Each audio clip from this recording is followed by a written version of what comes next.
जैसे कि पिछले भाग में मैंने बोला कि अबॉर्शन कैसे हुआ था और मॉम से मेरी लास्ट मीटिंग कैसे हुई थी, अब आगे बताती हूँ कि आगे क्या हुआ। जैसे धीरे धीरे अबॉर्शन के बाद तबीयत मैंने बोला कि ख़राब थी ही मेरी, तो डॉक्टर ने जैसे बोला था तो मेरे घर पे मुझे धीरे धीरे उन लोगों ने सूप पिलाना शुरू किया वो, और अंडे भी खिलाना शुरू किया। और उसी दौरान मेरी डॉक्टर से भी उन्होंने मुझसे बात करवाई कि आपको खाना ही होगा, कोई ऑप्शन नहीं है करके। और उसके अलावा गोलियां भी दी गई थी, नॉनवेज गोलियां भी आती है आजकल, तो उसको भी खाने के लिए सजेस्ट किया गया था। इतनी नेक्स्ट लेवल की हालत ख़राब हो चुकी थी और उन्होंने ट्राई किया कि ज़्यादा से ज़्यादा मुझे प्रोटीन और बाकी के आइटमें खिलाकर जल्दी से जल्दी मुझे ठीक कर दे करके। तो बस एक नॉर्मल जैसे कंसर्न होता है सबका कि अभी आगे क्या डॉक्टर जैसे सजेस्ट करे वैसे ही करना है, तो वैसे ही मेरे ससुर वाला लोगों ने करना शुरू किया। मुझे धीरे धीरे मनाने लगे और जितनी बार भी वो मुझे देते थे अंडा खाने को, हर बार आंसू रुकने का नाम ही नहीं लेते थे। बिल्कुल भी इच्छा नहीं थी, लेकिन कुछ ऑप्शन भी नहीं था और पूरे बेड रेस्ट में थी 1 महीना टोटल, तो मुझसे बोला भी नहीं जा रहा था और कुछ कहा भी नहीं जा रहा था और आंसू तो रुक ही नहीं रहे थे। बस रो रो के शायद हर एक आंसू जो मेरे मॉम को और डैड को मैंने दिए थे उसको सूद समेत में वहाँ पे भुगतने शुरू हो गया था मेरा। और जैसे जैसे दिन बीतते गए वैसे वैसे बकरी का हड्डी का वो सूप बनाते थे, मुर्गी के हड्डी का सूप बनाते थे और ऐसे धीरे धीरे वो मुझे देने लगे। इसी दौरान जब नॉनवेज मेरे लिए घर पे आने लगा तो बाकी थोड़ी ना चुप बैठेंगे, सबके लिए फिर आने लग गया। निमित्त मैं बन गई और खाना सबने शुरू कर दिया। लेकिन जैसे पहले विक्रम ने कहा था कि वो नॉनवेज नहीं खाएगा, उसने प्रॉमिस भी किया था, वैसे ही 3 साल तक उसने शादी के बाद कभी नॉनवेज नहीं खाया था। लेकिन जब मेरी हालत इतनी बिगड़ी तो उन्होंने सबने शुरू कर दिया वापस खाना। मेरी सासू माँ तो जैसे मैंने पहले बोला वो वेजिटेरियन थे तो वो नॉनवेज नहीं खाते थे, लेकिन बाकी के घर वाले भी सबने शुरू कर दिया था खाना। तो मेरे निमित्त से सब नॉनवेज घर पे आने लगा और फिर से वापस वो बनाने लग गए, सब खाने भी लग गए। और एक टाइम ऐसा हो जाता है कि उसके बाद अब मैं उसको कंट्रोल भी नहीं कर पा रही थी कि विक्रम मत खा करके, वो चीज़ अभी ऊपर से चली गई थी, मेरे कंट्रोल में नहीं थी। तो फिर जब मैंने कोशिश भी की कि आप मत खाओ, आपने जैसे प्रॉमिस किया था कि आप नहीं खाओगे, तो उन्होंने बोला कि एटलीस्ट तुम्हें बनाना नहीं पड़ रहा है, मैं तुम्हें बनाने को नहीं बोल रहा हूँ, तुम्हें खाने को भी नहीं बोल रहा हूँ, बस मुझे खाने दो, मैं जो करना चाहता हूँ वो मैं करना चाहता हूँ, आप प्लीज़ उसमें कुछ मत बोलो, मैं आपको भी कुछ फोर्स नहीं कर रहा हूँ करके। और ऐसे करते करते धीरे धीरे सबने नॉनवेज खाना भी शुरू कर दिया था। फिर क्या होता है कि अकेले ससु माँ को सब बनाना, फिर सर्व करना, फिर वो सब बर्तन अलग से रखना, तो वो बहुत मुश्किल हो जाती है। तो जैसा माहौल वैसा होना पड़ता है सबको। अब मेरे अकेले के मुझे भी खिलाया जाता था, तो अभी मैं भी कोई उसमें अलग नहीं थी, मुझे भी उसमें पूरा भागीदारी उन्होंने ले लिया था। तो धीरे धीरे वो चीज़ मुझे बहुत घुटन सी फील होने लग गई कि उसी 4 दीवार के अंदर न कभी बाहर लेके जा न बाहर जाने की कोई परमिशन, न घर वालों से मिलने की परमिशन, न उनसे बात करने की परमिशन।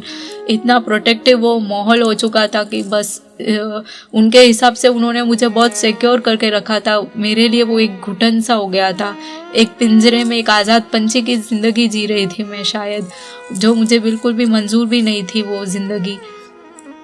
धीरे धीरे नॉनवेज मुंह में डाल जाता और सीधा उल्टी हो जाती। अंडे के टाइम पे तो ऐसे होता, लेकिन सूप के टाइम में मुझे पता ही नहीं चला कि वो क्या, ऐसे लगता था कुछ इमली का पानी दिया जा रहा है। और फिर एक दिन मुझे पता चला कि ये मुर्गी और अंडे का सूप और वो सब का सूप दिया जा रहा है करके। उस दिन से मेरी और हालत ख़राब हो चुकी थी, मुझसे कुछ खाया ही नहीं जा रहा था। हर चीज़ में मुझे ऐसे लगता था कि मुझे नॉनवेज ही दिख रहा है हर चीज़ में। और क्योंकि धार्मिक के संस्कार थोड़े बहुत थे तो इतना तो भान था कि अगर नॉनवेज भी खा लिया है, पंचेंद्रिय जीव की एक हत्या भी हो चुकी है मुझसे, इससे भयंकर मेरी ज़िंदगी में और कितने पाप करूँगी, अब तो भगवान को भी मुंह दिखाने लायक नहीं बचूंगी मैं। तो मुझे बहुत आघात हुआ कि अब मुझे क्या करना चाहिए, मुझे कुछ समझ में भी नहीं आ रहा था। उसी दौरान दिन बीत जा रहे थे और घर से वापस फ़ोन आया कि नाना की तबीयत बहुत बिगड़ चुकी है और वो भी मुझे मिलना चाहते हैं, अंतिम बार मिलना चाहते हैं। और वापस घर से एक फ़ोन आना मेरे लिए जो खुशी की बात थी वो मैं अभी क्या बोलूँ। बस मुझे पता था कि नाना की तबीयत ठीक नहीं है, फिर भी उनसे मिलने की जो खुशी थी वो कि फाइनली मुझे एक बार वापस घर जाने को मिलेगा, सबको मिलने को मिलेगा, थोड़ा जी हल्का हो जाएगा करके। तो बड़ी मुश्किल से तभी भी मैंने मनाने की कोशिश की और जैसे मैंने पहले बोला वो मानने के लिए तैयार नहीं थे। बहुत मुश्किल से बहुत झगड़े करने पड़े, बहुत कुछ करना पड़ा, स्ट्रगल। उसके बाद वो लोग माने और जैसे पिछली बार हुआ था 15 मिनट को नानी से मिलने को मिला, वैसे ही सिर्फ 15 मिनट नाना से मिलने को मिला। और 15 मिनट में मैं उनसे कुछ बात, उनकी हालत तो बात करने जैसी थी भी नहीं, वो बहुत सीरियस ही थे नाना। फिर भी 15 मिनट उनके पास बैठने की खुशी जो होती है वो एक अलग ही थी। और जब नाना ने वापस मेरे साथ बात करने के लिए, सिर्फ नाना ने मुंह खोल के इतना ही बोला था मुझसे कि कभी धर्म मत छोड़ना। मुझे पता नहीं कि सब लोग मुझे धर्म मत छोड़ना क्यों बोल रहे हैं मुझसे, और कुछ बात क्यों नहीं कर रहे हैं। शायद उनको पता था कि मेरे ऊपर क्या हो, मुझसे मेरे साथ क्या हो रहा है, पर मैंने कभी किसी को जताया नहीं था कि मेरे साथ क्या हो रहा है। सबको मुझे देखकर ऐसे ही लगता था कि कितनी खुश है, कितना सब सेट हो गया है इसका। लेकिन जो उस 4 दीवार के अंदर जो हो रहा था वो सिर्फ मुझे ही पता है। और जब नाना ने वापस ये बोला कि धर्म मत छोड़ना, ये चीज़ सुन के मुझे बहुत ऐसे लगा कि सब क्या धर्म कर रहे हैं, क्योंकि उस टाइम तक मेरा दिमाग एकदम अलग ही हो चुका था। मैं धार्मिक से पूरा कट चुकी थी और मुझे धार्मिक में अभी कोई इंटरेस्ट नहीं था, न ही कोई भगवान पे विश्वास था, क्योंकि ऑलरेडी भगवान ने बहुत कुछ छीन लिया था मुझसे। मॉम चली गई, बच्चा चला गया, और अभी नाना चले गए, नानी चली गई, सब चले गए। सब जो 4 पिलर थे मेरे, मॉम डैड मतलब नाना नानी, उसमें से 3 पिलर तो ऐसे ही चले गए थे। बस लाइफ में अभी बहुत, अभी और क्या भगवान मांग लेंगे मुझसे। इतना दुख, हर एक आंसू जो मैंने मॉम डैड को दिए थे, शायद उसका हर एक चीज़ सूद समेत भोग रही थी वहाँ पे मैं। वही 15 मिनट उनको मिलना हुआ और धर्म मत छोड़ना, उनकी एक ही एडवाइस, और वहाँ से बस निकली। और 3 दिन 4 दिन के बाद इन्फॉर्मेशन आई कि बस नाना भी चल बसे है करके। बस जैसे ऐसे लग रहा था कि अब घर पे बचा भी कौन है, अभी भगवान सबको तो उठा ले गए, अभी बचा भी कौन है घर पे। अब क्या करूँगी, अगर अभी कुछ नहीं किया तो मैं कब मिलूँगी उन सब से, कब उनके साथ लाइफ लीड करूँगी, कब वापस घर जाऊँगी। वो घुटन सी फीलिंग वहाँ पे इतनी बढ़ चुकी थी कि मुझसे वो वहाँ पे रहा ही नहीं जा पा रहा था। चाहे वो लोग मुझे इतना सुखी कर रहे थे, इतना सुखी कि अभी क्या, इतना भी सुखी वो कि उनके लिए वो सुखी था, मेरे लिए वो घुटन था। जैसा भी मुझे कुछ खरीदना हो तो भी ऑनलाइन में कितने भी पैसे खर्च कर लो, कितना भी ऑनलाइन में ऑर्डर कर लो, कभी किसी का कोई मना नहीं था। कुछ भी खाने के लिए ऑर्डर करो, कुछ भी पीने के लिए ऑर्डर करो, कुछ भी करो। बस उनका एक ही कंडीशन था, घर से बाहर नहीं निकलना है आपको, आपके प्रोटेक्शन के लिए हम बोल रहे हैं करके। अगर मुझे कभी कुछ भी चीज़ चाहिए तो हर चीज़ घर पे। जैसे मुझे मूवी देखने का बहुत शौक है, तो जब मैंने बोला कि मुझे एवरी संडे मूवी जाना ही है, तो मैंने झगड़ा भी बहुत किया, लेकिन उन्होंने उल्टा पूरे घर में वो एक रूम अलग से प्रिपेयर करके होम थिएटर ही बना दिया।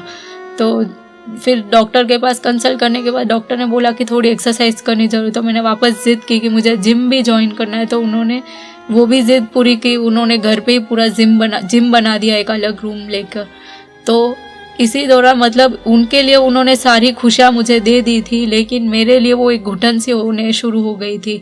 उसी 4 दीवार के अंदर, एक पिंजरे के अंदर रहना और फिर सब देना, आखिर पिंजरा तो पिंजरा ही होता है, वैसी लाइफ हो चुकी थी वहाँ पे।